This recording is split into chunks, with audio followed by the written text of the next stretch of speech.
Hello, everyone, and welcome to Electricity Canada's Conversation Series. Electricity Canada is the national voice for sustainable electricity for its members and the customers they serve. My name is Farhan Mirza, and I'm pleased to be your host for today's webinar. I would like to begin by acknowledging that the land on which I'm broadcasting you from today is the traditional unceded territory of the Algonquin Anishinaabe people. The Algonquin peoples have lived on this land since time immemorial, and I'm grateful to have the opportunity to be present in this territory. I would also like to recognize Canada as the land of the First Peoples, Inuit, and Métis. I would like to pay homage to the Indigenous peoples past, present, and future that continue to work, educate, and contribute to the strength of our country. I would like to recognize that the land is shared through historic treaties, developed through contemporary treaties, and one that continues to be unceded territory. The conversation series features presentations from Electricity's Canada's corporate partners. The series highlights a variety of Canadian and international solutions to current and future challenges faced by our industry. Working with our partners, these webinars have developed to be of specific interest to those working in the electric utility space from generation through to the customer. For a list of upcoming webinars, please check out our website at electricity.ca. For today's session, before we get into it, I'd like to go over a few housekeeping items. The session schedule will go from 1 to 2 p.m. Eastern Standard Time. And questions can be asked, and we encourage you to do so as they come to mind by typing them into the Q&A function on your screen, and we will ask them at the end of the session as time permits. With that, we'd like to get into the conversation series today. We'd like to welcome our partners, Network Innovations, who are going to be talking to us today about the topic, How Secure is Your Starlink? Protecting mission-critical networks. In today's session, Network Innovations will explore the real-world challenges and risks that come up with adopting new satellite technologies like Starlink, OneWeb, and Kuiper, and show you how to navigate the new landscape without leaving your business vulnerable.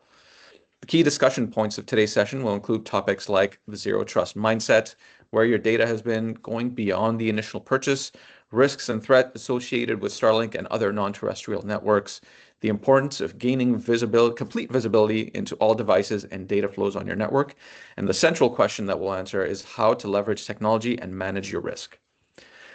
For today's session, I'd like to welcome our presenters from Network Innovations, Frank Chulo, President of Network Innovations Canada, and Wesley Robb, Sales Executive at Network Innovations Canada. Gentlemen, welcome to the conversation series, and we will turn the webinar over to you. Excellent. Thanks, Ron. Appreciate it. Just want to thank Electricity Canada for the opportunity to have this discussion today, and thank everyone for joining. For those who I've never met or we've never met in person, not familiar with me, my name is Wesley Robb. As Fran mentioned, I'm an account executive with Network Innovations. Work very closely with utilities in Canada, and with me, sort of the co-presenter of the conversation we're going to have today is Frank Chulo, who's the president of the Canadian business unit of Network Innovations. And, we're really excited to have this casual conversation, really just, basic sort of fireside chat about network security and some of the things that are changing in the industry, going more to sort of a proactive than a reactive security model through some frameworks like zero trust that, Farhan mentioned we're going to speak about today. A lot of change going on in many industries, utilities being one of them, but also in the telecommunications and networking with some of the new satellite networks that are coming into, being launched and coming into place. So that's really just what we're going to talk about today. Keep it very casual. Please, if you do have questions during our conversation, we'll feel free to table them and we'll address them at the end of the conversation. But one of the things that sort of is a topic that comes up a lot with myself and in the conversations I have is about sort of the disruption in the satellite industry and a lot of the changes with networks. I know we called it Starlink, and I really hate to sort of push Starlink on this because that's really unfair, because it does apply to so many other networks. I think Starlink has got a lot of visibility lately over the last few years. They sort of were really the first to market with a new transformational satellite network. Some of the key things I think that really transformed it were the fact, we have a low latency, high bandwidth network that's fairly inexpensive compared to some of the traditional satellite technologies. But I think one of the things that really changed it for me, and Frank, I put this out there as well as part of our conversation, is that, anyone can go online and pick up a Starlink off the web. That means that I can go tomorrow if I'm a line worker and I don't have connectivity in the area I'm working. I can go onto the Starlink website, buy a Starlink terminal, install it myself on my vehicle, or this is just one specific application, um, and then hook it up. And I'm connected to the network now. I'm tied into my corporate network. Something that we've really had that ease, and that I guess that pushing the power out to the end user to go ahead and just add something onto the network at their convenience. Um, so, I guess, without saying just Starlink, but with these new networks coming into place, and the ability to just add them in, what is it that sort of makes these networks at risk and not secure? And what are your feelings on sort of how the industry's changed and how now this, I guess, risk is being pushed out without even sometimes not even knowing it? Yeah, I think it's more, the idea of understanding how the networks interact. So, I mean, someone can say, hey, I'm going to put a Starlink on my truck, and it's not like I can go access deep into corporate secrets if I have to get through a VPN or something like that. But but it's really the traditional aspect of to leverage it. We have some really great new technologies that are coming out. Starlink has revolutionized things. We see Kuiper following on past it. The question is how do you leverage that to be more than just a plain old internet connection? Utilities and critical infrastructure in general has a need to protect its network, has a need to protect its data and what have you. So, so we want to leverage the capability that they bring without exposing the security aspect of it. And the challenge with that is, and you've heard people say, "Where is your data been?" or things like that. Is a traditional network, whether it be a satellite network, was sort of point to point or point to multi-point, but that the utility controlled both ends of it, and they knew where the data flowed. With Leos and other types of tech that are out there, you don't know the back end system of it. And back in, I guess showing my gray hair, I can say back in the day, it wasn't, people weren't as concerned about that, but cybersecurity and secure networks are becoming a larger issue. So if you don't know the path of data, then you inherently have a larger attack surface, right? Which means that the operators that are out there, the ill-gotten operators who are not only trying to steal data, but they're actually trying to steal operational security issues, like when are transmission stations being turned on, or when is a dam being used an awful lot, or when are service people attending at a substation. Those all are vulnerabilities because they expose the security aspect of the network itself. So the gist of it is the Starlink strength of being a proliferated and diverse network is also the security concern. So it's inherent to the idea of multiple satellites, multiple gateways. You do not know the path of your data side of it. It's essentially, you don't know how the data got from one point to the other, and therefore you don't know where it goes through. Whether in the military side, we say we don't know what countries it goes through, and here I use Starlink, so I'm an advocate for it. I live in rural Ontario. But I can tell you, when I signed on to my banking the other day, it gave me a statement of saying, we've seen a sign on from Bangladesh. That makes your heart pump a little bit. I know that it happened to coincide exactly with my sign in, so I assume it's just a Starlink routing aspect of it, but I didn't know. Now that may be okay on a personal aspect. I can go change my password, I can go do what have you, but that's not a really good thing to happen to a corporate network.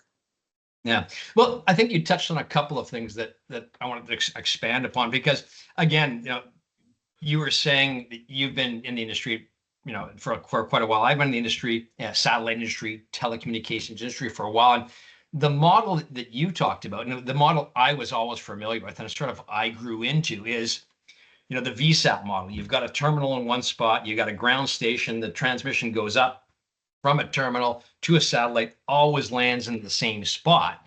And you hit on a couple times, like I don't know if you use the exact term, but one of the terms that I've heard a lot being thrown out is data sovereignty.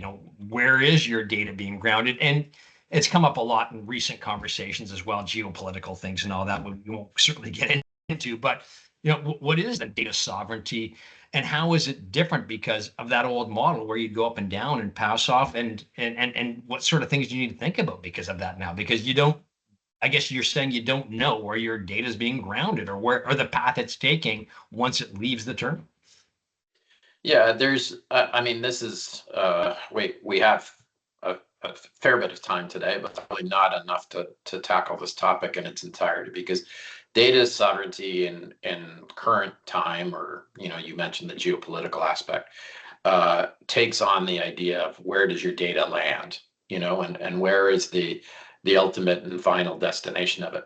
But it has a much bigger and broader meaning to me as well. And so when you think of a sovereign, you think of an area that you can protect, an area that's a known area and what have you. So if we go from sort of the I was going to say the mega instance, but the mega instance of saying, I want to know that Canadian data only lands in Canada, or US data only lands in the US. And when you have a network that is inherently global and proliferated, that becomes more difficult to do. Not impossible, but it's a concern to have. There's also the idea of data sovereignty in forms of application, or in forms of exposure. Some data is more sensitive than others. I mean, you could look at administrative data on a utility and you could say maybe that's not as important as the OT network, or it's not as important as some other data transfer aspect that can physically alter the operations. I mean, one of the things that I look at quite closely is, it's not, we shouldn't think of networks as networks and IT and cybersecurity in isolation. The idea, and we deal quite heavily with the U.S. In the U.S. DHS and hydroelectric dams, they're essentially cutting them off from the internet, not because they're worried about the data. They're worried about the idea of somebody being able to open a floodgate, create a physical act, that has consequences well beyond the idea of simply compromising data. So if someone can enter your network, then it's a question of, are they entering at a zone? Are they entering on the OT zone and then being able to play across an entire group of areas where they can make a physical act happen?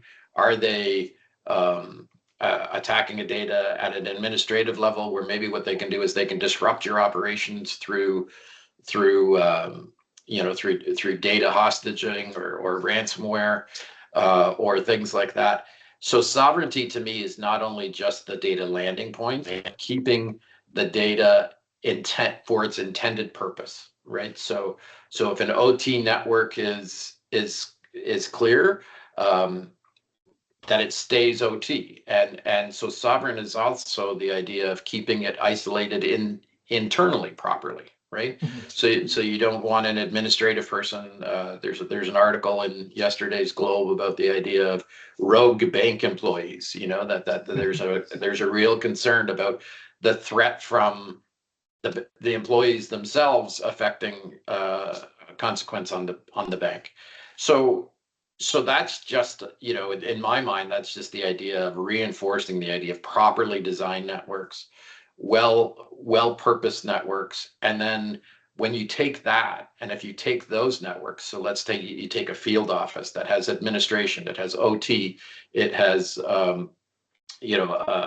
say I'll call it a generic internet sort of aspect, an MWR or morale welfare aspect to it. And then you put it onto onto a space network, a Starlink network, a Kuiper network, or what have you, and you don't even know where the data is going, you can see the multiplying effect of the security aspect, right? You may not care that the MWR goes over the Starlink. Okay, completely fine.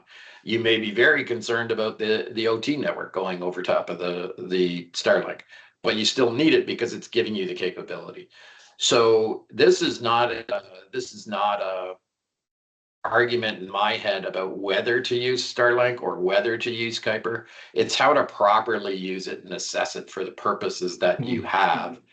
And I know I'm going on a little bit here, but the point that I want to make here is oftentimes in our company, people say, oh, you're in the cybersecurity business.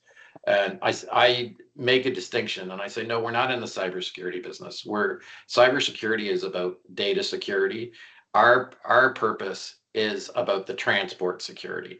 So we build secure networks, not necessarily network security.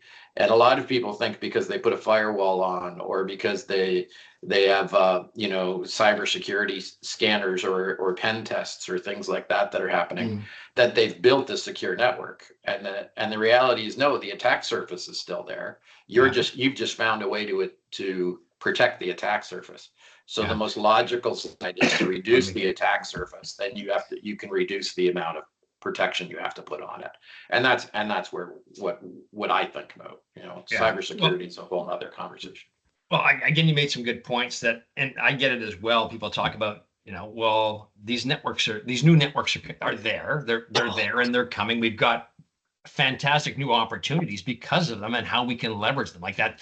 To say, don't use this network or don't use that network. I think everything has its purpose and has its value and has its strengths and weaknesses.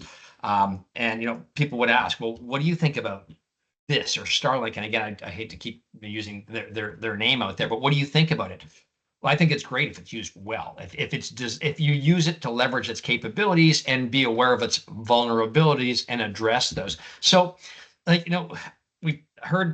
I've heard it sort of at the front end, like zero trust in these other frameworks and things like that we can layer on top of these networks because we want to capitalize on them. We want to leverage them, all these technologies and networks that are here and have fantastic properties that we can use today. So how do you do that? How can we incorporate this stuff, this zero trust in these other frameworks into a network to actually make it more secure, without, specific dealing with cybersecurity? How do we make that network secure?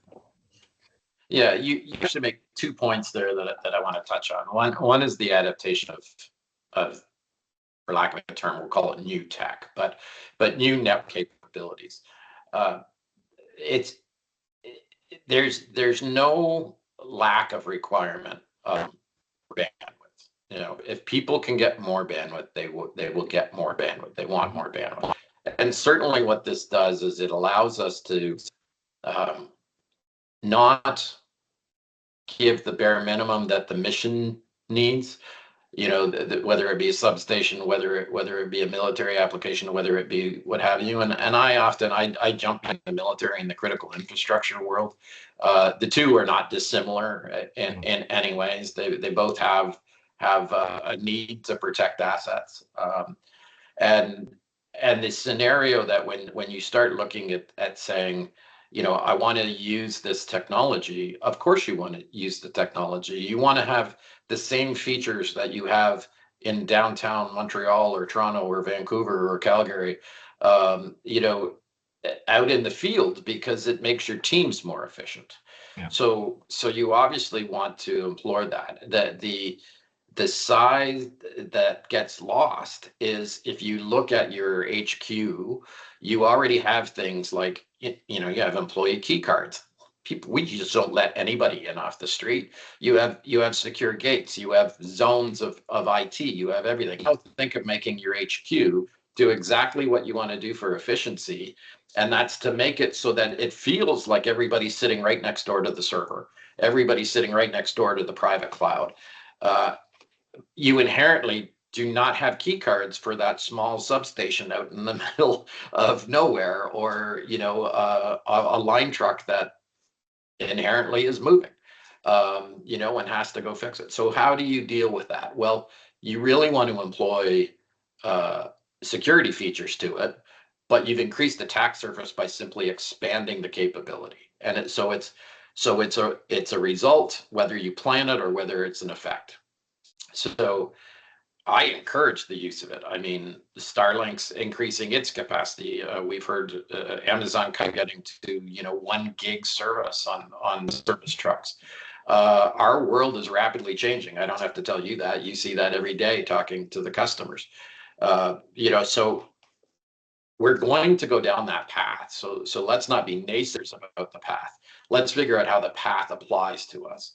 And these networks are not inherently designed for the specific uses of whether it be a military or whether it be a hydroelectric plant or whether it be a nuclear facility or even just a distribution grid or I shouldn't say just a distribution grid, but or a metering solution.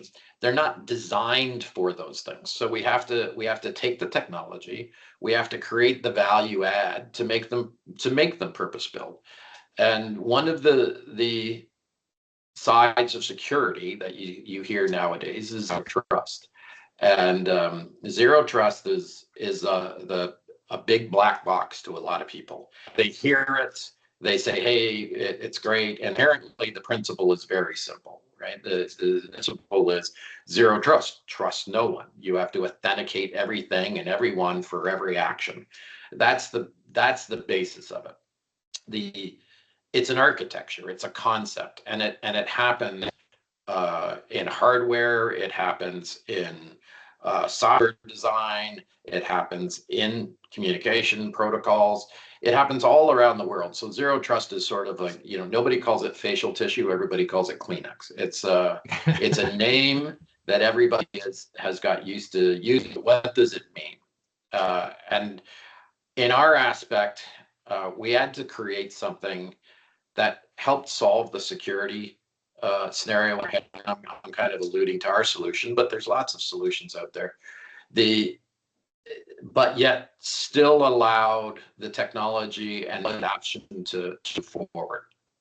So where we revisited our view at Network Innovations was we're not simply a connectivity provider. We're not simply going to go and hand a pipe to the utility and say, oh, there you go. Here's your connection. You guys know what you need to do with it, because it doesn't fit the whole ecosystem of what they need to do. It's a more complicated aspect of that. So we really turned the focus, and I think a lot of people are starting to turn this focus. I'm well open to questions in this regard, to say I need to build something that isn't dependent on the technology, but can help me utilize the technology. Mm-hmm. And when that's the case, you need a security wrapper that isn't inherently only tied to Starlink or isn't inherently tied to satellite for that matter. It could be private LTE, it could be terrestrial, it could be what have you. So how do you do that? Many zero trust applications are appliance to appliance. You put a router at one end, you put another router at the other end. They have embedded zero trust, very similar to a VPN between machine to machine type scenarios. And you create the zones and you do whatever. I like to think, and I'm probably a little biased, that the better way to do it is to actually create an overlay, something that makes the underlying transport bearer less important. It serves its purpose in the fact it's a transport bearer, but that it doesn't. We're not relying on it for for the security.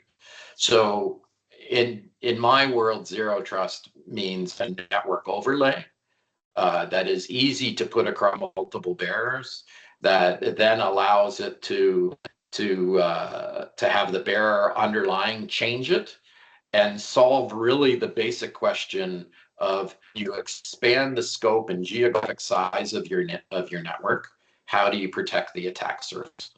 And that's sort of where we've I've come up with many different iterations of things, but that's the one that seems to resonate in solving what I think is the main problem. Yeah, no, I agree. I think it's, it's like you were pointing out, and then we keep talking about Starlink today, but it's Kuiper,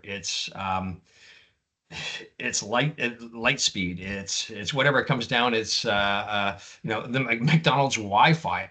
I go out, and when I'm out doing my job, I rely on my phone or my tablet or my laptop. When I'm mobile, I'm out meeting with customers, and I just grab whatever network's available, and I don't even think about it. And because there are networks available, so when I pull into the McDonald's parking lot, if they've got Wi-Fi and I've got poor, 3G coverage, I just grab the McDonald's Wi-Fi. I'm not thinking about, oh, geez, and maybe just me. I guess I should be thinking about it a little bit more as to, where's my network going? Where's my traffic going? But it's just I need to do something, and that's kind of what it comes down to. I need to do a specific job today, and I need access to a network to get access to what's behind it in order to do it. So it's not top of mind. I'm just trying to do my job as everyone else is trying to do it. So having that protection already sort of inlaid or that across the network, so you can with confidence just go out and grab whatever network you need to do the job that you need to do, at that time is important. So,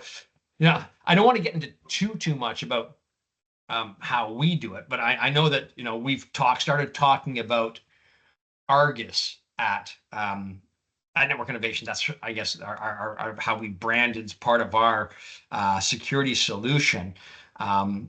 Can you talk a little bit about that? Just because I know we've talked about it a few times, and it's something that's somewhat new at Network Innovations, because we've identified in speaking with utilities and critical infrastructure and first responders the importance of having a secure network and what it means to them, security. And we've been listening to that and sort of putting that back out. So how would you translate that sort of Argus component that we have, and how it works, and how it leverages, like you said, these different barriers, so that we're able to take advantage of a VSAT network and a LEO network and Starlink and OneWeb and whatever it might be. Yeah, I think what you've brought up also brings up the question that a lot of people would say, yeah, Wesley, you're out at McDonald's, you're using the Wi-Fi. Hopefully you're using a VPN to log into your corporate account.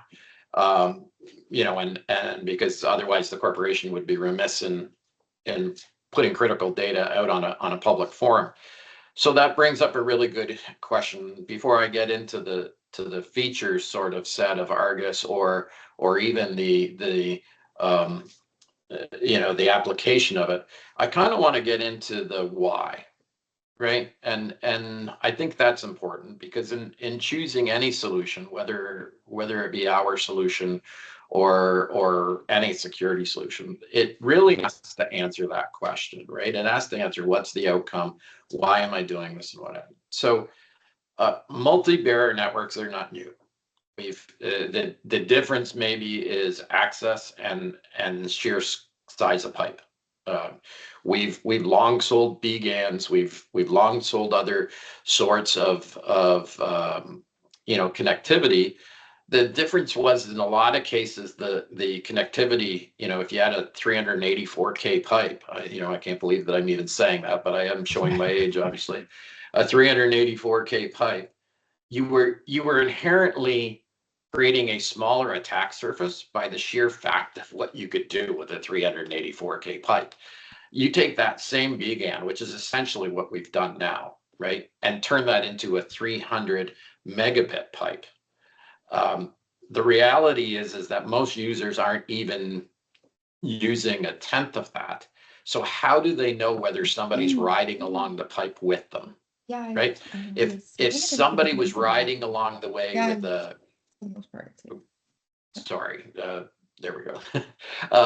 If somebody was riding along on your BGAN collection, you come to a dead halt. 384K is hard to share.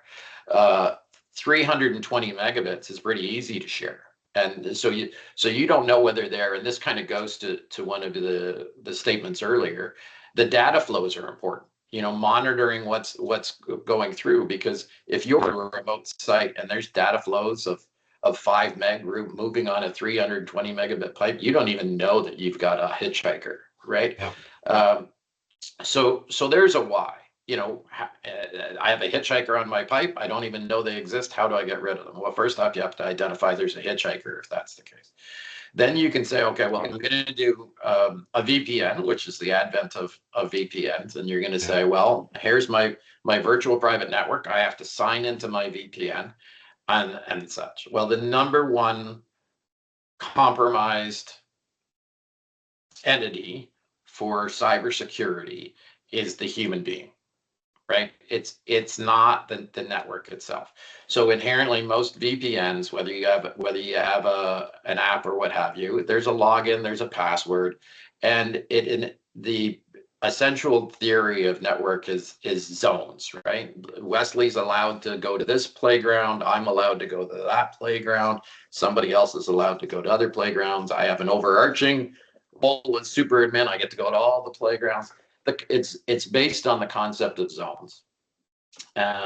Zones inherently, again, if we look at some cyber attacks and attack surfaces, we hear about people getting compromised through their thermostats because their thermostat, their thermostat is allowed into a I'll call it an OT like, because I'm certainly not suggesting that it's on, they have thermostats on the OT side for operating a dam, but it's your most vulnerable point is your smallest and weakest point in the network.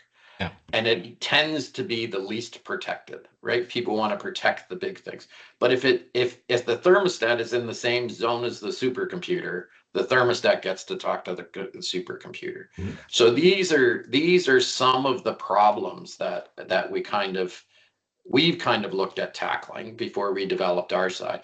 But I think there are also real life problems that are existing in critical infrastructure. Critical infrastructure is being tasked with reviewing and securing its footprint. And utilities don't have one network; they have 50 networks. They have 100 networks. They bought meter solutions. They bought other solutions, and oftentimes the networks that they purchased came along with the device that provided the outcome. They didn't create the network themselves. Yeah. So I know this is a little long-winded, but I want to get to the idea of why an idea gels. Why does something come along when you start looking at all these sort of talking points?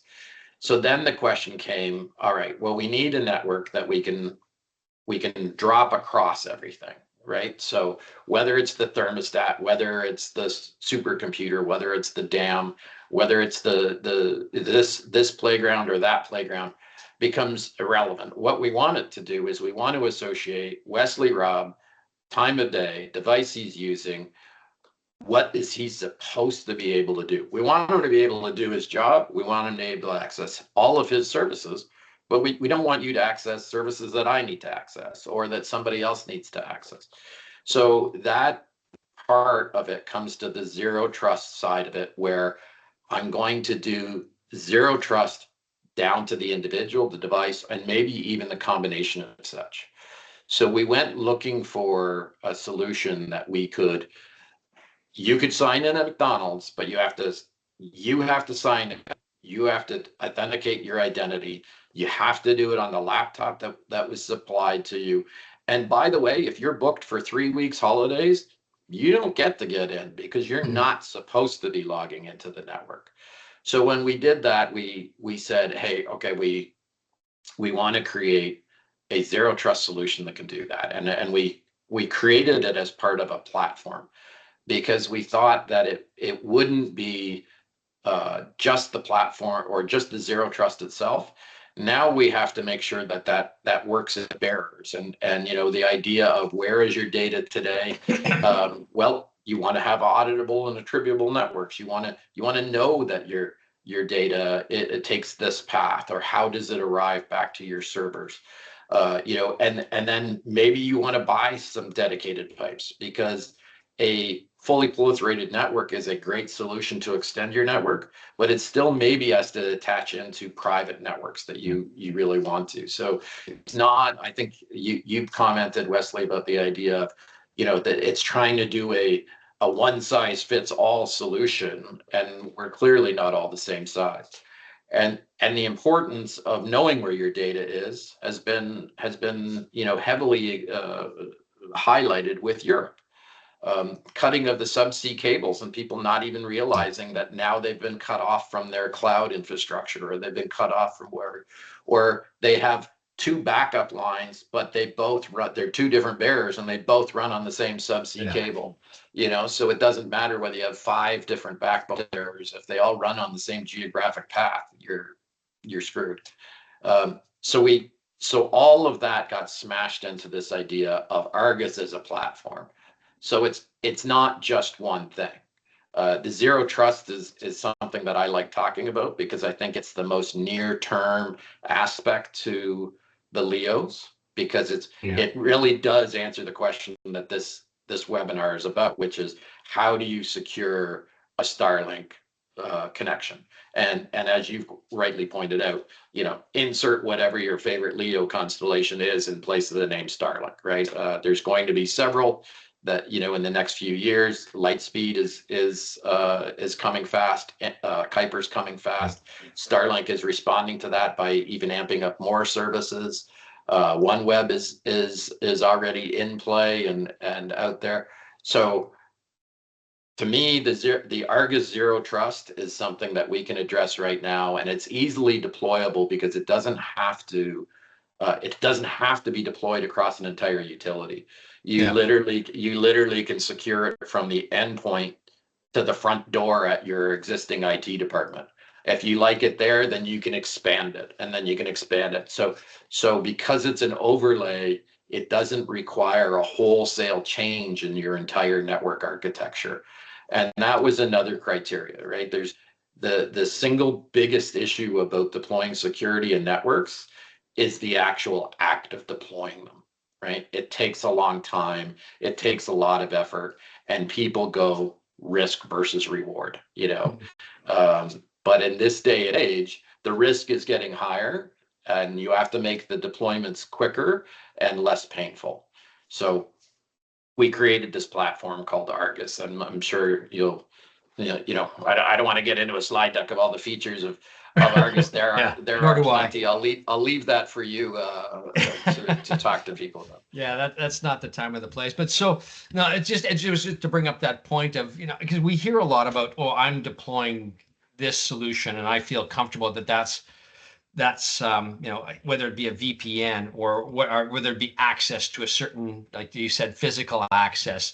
But it just sounds like sort of the theme, if there is a theme, is that just not necessarily the ways we looked at security in the past are going to be able to address some of the requirements in the future, because the networks are changing. What we're doing with access to the network, years ago, not everything was connected. Like we're down to connecting meters, substations. There's parts of the infrastructure that are just, everything is connected nowadays. And it sounds like, being that everything's connected, and that we have so many bearers we can then use to connect, that we need to change the way we look at security in general, and just not keep looking at the same models to apply blanketly across all the applications that we have. Yeah, again, I'm a big fan of asking the question why. I probably drove my mother crazy or something. I don't know, but why is everything connected now, right? Like things like this don't happen. Technology doesn't necessarily get adopted just for the sake of technology. Technology tends to get adopted because of the case of need or because of what have you. And the most obvious one is, we talk about this concept, but it's reality of moving everything to the edge, right? If you are trying to be more efficient in business, if you're trying to be more efficient in a utility, if you're trying to do, there's the idea of moving information, and everything moves on information. Moving it to the edge makes you more efficient. So therefore, you can't simply have the idea of somebody who's not in the headquarters calling in, getting an answer, all the services being offered here, and them getting very tiny little bits of data out. You now have somebody that's working at a substation. It's not efficient for that person to go back to headquarters to get drawings or to do engineering tests. Mhm. So now you have to bring the drawings to them in the field. You have to let them access engineering, and it's all in the name of being more efficient. And information and the information revolution has been all about efficiency. And as we move things towards the edge, the Leo constellations have really just helped us with that. I mean, the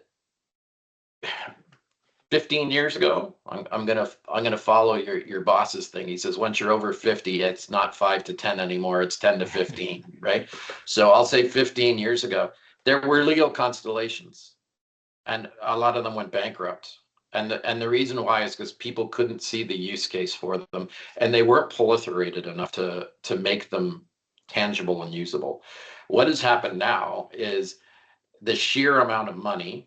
Jeff Bezos spent $10 billion just buying launches. It's unknown what Starlink costs, but it's clear to say that it's in the billions of dollars, 10 to 15 billion dollars.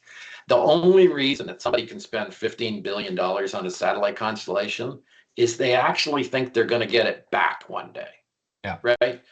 And therefore that means there's that level of demand for it. And we know there is, right? We know that every time, because we've all lived through it, every time we were allowed to increase speed from a 56K modem to a DSL link to a fiber connection to a whatever, everybody took advantage of it. Yeah. So the idea of bringing technology out to the edge is there. It's here to stay. Nobody wants to go any slower.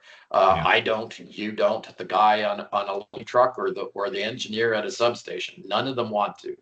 And part of the reason is from a business perspective, it's more efficient. Yep. Right. So it's a real life problem. It's there for the foreseeable future. And as we make it, as you push things out to the edge, you increase the attack surface of your network. And if you're in a critical infrastructure industry, securing your networks should be a large concern. Okay. Yeah. I know we're getting close to sort of the allotted, well, I guess not really allotted times. It is just sort of having that casual conversation, but we do want to leave some time open for everyone. I think as well, we for questions that might have come through. I wasn't picking up whether they come through. I don't think they come to me anyways. But I do know as well that we did put together some resource material just to sort of wrap up before we close off everything. I just want to make sure I do hit all of the key points. But we did put some resource material in QR code where we're going to post today's conversation, but also have some information just in general about zero trust, about network security, about some of the bears that we talked about today. There was a QR code that we'd put together. I think you can scan it right through the presentation today. I don't know if that's on one of the slides. I don't see it on this one, but I think there was one slide that consolidated all that information. So I want to make sure we do get out to that but before we zip out of time. Any sort of I think final we're having thought? some trouble switching the slides, Wes. So Are they? Yeah, I can see the general, the primary. So you're always going to have one thing in a live webinar that's something that doesn't work. That's the joy of having live webinars, right? I was talking to someone this morning who's probably on the call right now, and he's like, "Are you doing it live?" I'm like, "Yeah." I hope we don't have a dog barking or someone kid coming home from school that's gonna sort of throw me off. But so maybe we don't have that that's popping through. So I don't know if we're having some problems with that. I'll try and share it in a second here, but yeah, you guys can keep going, but I'll try and put it off. Yeah. Ron, were there any questions that did come in that maybe we should? I know we got about 15 minutes left, and I want to be cognizant of people's time as well. But was there anything that came in that we should table as it may expand into an additional conversation? Has anyone brought up some specific points that they may want to have us table on the call? I'd love to go into a few questions. I'll remind the audience again, now's the time to send in anything that we can ask to Wesley and Frank, and be happy to ask those questions. But maybe as we're going through, you mentioned LEO networks. What is the biggest security risk associated with LEO networks like Starlink and that are using existing non-satellite security tools like a firewall? If you can talk into that a little bit. Yeah, I think the biggest one, and when we look at it, is sort of the lack of knowing, right? Um, the networks are not your own, so therefore you don't, when we talk about, we don't know where the data is going, but we also don't know what security levels they're employing. And I can give a couple of examples of this that I think would be helpful. So when the Ukraine war first broke out, and probably people don't remember this event, but there was a hack into all of the windmills across the EU that were on a particular shared common grid, and it actually came in through a satellite management link that was provided as a backup, and it created a lot of disruption. So the challenge that I'd say with Leo isn't the fact that they're inherently less secure or different networks, is the fact that you don't know the level of security. And when you're in a critical infrastructure, you need to have that. A good example is you've probably heard this one, a term called salt typhoon in North America, and that was a hack of the telcos that the telcos didn't even know they were hacked. It was happening for years.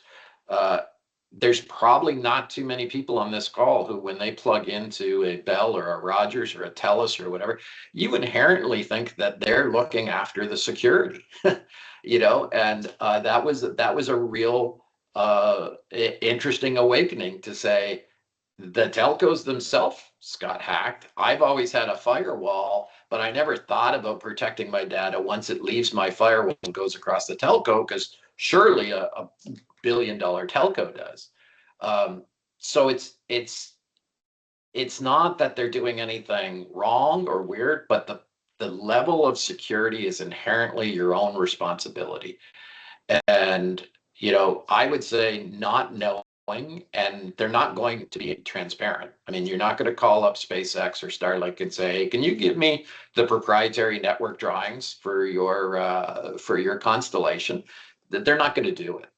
So you don't know where their weaknesses are, and their weaknesses could be the Achilles heel for you, right? So you may as well build a security that travels through their network but doesn't rely on their network. Awesome. Thank you. So why is now a good time to be addressing this topic? What has changed over the last few years, and what do you anticipate is coming around the corner that makes this topic all the more valuable to utilities? That's a great question, and What hasn't changed, I guess, is the question. That's an easier one. Yeah. So I think, again, I want to frame it in the fact of opportunity. The disruption the in the network world is not just limited to satellite. As I mentioned, the aspect of salt typhoon, I mentioned other hacks. There's plenty of hacks that you do not hear about. I mean, for all of those people that are in corporate executive positions, even insurance companies are forbidding you from telling somebody that you have insurance against cyber attacks, because of the fact then they think that you're more vulnerable to one. So there's a couple of reasons why now, and why right now. One is the technology has advanced so dramatically that the networks of the last 15 years are not anywhere near the networks of the next 15 years. Or I wish I could predict 15 years. I would say the tech cycle that used to spin every 7 years, then went down to 5 years, is now spinning every 3 years. So the underlying technology, the bearers, are changing rapidly, which in my mind means that you have to build something that's agnostic to the bearer, but you also want to take advantage of that tech change, right? So as a Starlink becomes a Lightspeed, maybe you change to Kuiper, they become commodities. So you may not care which one you want to buy. Maybe you want to buy it by simply price point. But you can only do that if your network isn't dependent on their IP infrastructure, right? So now is a good time to separate those things out. Your core network capability, separating it out from the bearer, and hence the idea of the overlay. Putting an overlay over a bearer. Don't like the bearer, change the bearer. I didn't change any of my deployment. I didn't have to do that. The second side of why now is truly because, unfortunately, as the speed of technology has sped up, and the capability, like I said, the hitchhiker can jump on your link without you even knowing, has also opened up the opportunity that there's a hell of a lot more hitchhikers, right? So the business of hacking, the rogue actor out there, is not some weird chubby kid that plays Xbox in his basement and thinks it'd be really cool to see whether he can open a floodgate on a dam. It's national actors, it's terrorist organizations, it's terrorists for economic benefit, not necessarily for political benefit. So as we proliferate our world, we also increase the exposure. So those are two things that are happening today, and we think it's going to slow down when all of a sudden 320 megabits to a thing that's the size of a small laptop computer. Wesley, I think a Starlink Mini is about that size. Yeah. Is only going to be surpassed in the next year by a gigabit service being sent to something that's slightly bigger than that. And then what's next? I mean, we're already talking about optical connections. Instead of it being an RF connection to a LEO, maybe we're shooting laser beams up to what have you. Technology is moving very, very fast. So you have to be able to adapt to technology, but maintain a constant level of networks. I mean, utilities critical infrastructure doesn't change every 3 years like the technology does, and the reality, the cost of deployment. If you wanted to take Starlink today, Amazon next year, and Telesat Lightspeed the year after that, my gosh, your costs would be huge. You'd be in a constant change of flux. So I think it's an opportunity to harness the technology, and it's an opportunity to kind of get our own houses in order, so to speak. Thank you. That makes a lot of sense. So I'm not seeing any other questions from our audience, but I'd like to give you guys, maybe if you were to leave our audience with one big takeaway from this, any final thoughts, what would you say? Maybe Wesley, you'd like to start, and then Frank. Yeah, I think, we're really just, the purpose today is just, these are discussions we have internally, and start, talking with utilities and other critical infrastructure organizations. It's on people's radar. There is a need that, like, Frank was saying, and we were talking about, is that these are technologies and networks that really help. When it comes down to it, they're leveraging this new technology and these new capabilities should be on at the forefront of a lot of these organizations of how they can leverage these things that are happening, and they're going to continue to happen. And what we're doing is having that security aspect in mind, so that we can help and support and understand the importance of the secure layers on top of this that are needed to be able to leverage the technology. So, this is not a conversation to be had today, and here's your answer. It's over here, and this is it. It's a discussion. It's a conversation. It's something, that we want to continue to elaborate on and go into more detail on, so that we can help organizations understand the challenges, understand the opportunities, and put a system into place that'll help them achieve their security requirements, but able to take care of that advantage. Because this is going to continue. The technology's only really just started. We've only seen, Starlink's the first one, but there's going to be, to Frank's point, we're talking about speeds doubling and tripling and quadrupling, and the size of terminals getting smaller, and the players in the game, expanding rapidly. So, one of the things that we do well is help leverage new technologies, and keep the base of security and understanding the applications in mind. So I think there's a lot of exciting times ahead of us. And yeah, I guess that would be my summary. Awesome. Thank you. Frank? Yeah, I think I want to say leveraging technology generally. We get caught up in the idea that we're only going to talk about the new stuff, and that all of the stuff that we've got for the last 15 years essentially needs to get thrown out. But that would be akin to buying a new car every time the model changed or the year changed, and that's not responsible either. So where we used to, in a lot of cases, look at the idea saying, oh, well, hey, here's the network, it ties to the technology. We have to start looking at the purpose and then providing the network to it. So, there's still a place for BGAN M2M on IoT monitoring. There's still a place for geo satellite. And there's most definitely a place for the LEO. The question is, how are those three things all going to work together to where imagine, there's 50 new technologies, 40 old technologies, and now you're the person who's in charge of 90 networks that are coming into your facility. It becomes untenable. And so one of the words that gets thrown around in modern tech today is orchestration. But it truly is that way. Why should you have a person who happens to be on a BGAN have to be on a totally different network and access totally different functions than the person who's on the LEO? And why can't the IoT sensor on the GEO network talk to the sensor on the BGAN?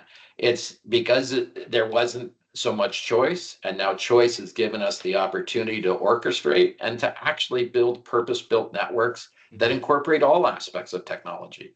And there's no reason to go running to the latest and greatest technology if your old stuff still works, but your mission can change if you leverage your technology. So I like to say there's a path forward, and the future brings opportunity, and particularly in the utility sector, where change is not something that's really advocated for a lot. It's harder. These are bigger projects. I'd like to say that there is a path. This is exactly what I talked to Wesley about when we talk about opportunity. There is a path to adapt technology in ways that still make sense to your business case. And it doesn't mean throwing out the old bathwater and always buying new. It means, how do you orchestrate the two together to the best business outcome that you require? At the end of the day, the network serves a purpose. It is the servant, not the master. We just have to make sure that we tell it properly what we need it to do. That's a great summary. Thank you very much, Frank and Wesley. That was a really interesting conversation. Just a reminder that the resource site is here if you can see it, and you can access more information. With that, we're pretty much at time. So again, I'd like to thank both of our presenters today and Network Innovations for presenting this insightful conversation today. I'd like to thank our audience for taking the time to join. With that, we'll conclude today's session. If you'd like to see future sessions like this, you can visit our website at electricity.ca and go to the events section to stay connected. Otherwise, everybody stay safe, and we look forward to seeing you on the next one. Thank you very much. Thanks, Ron. Bye for now.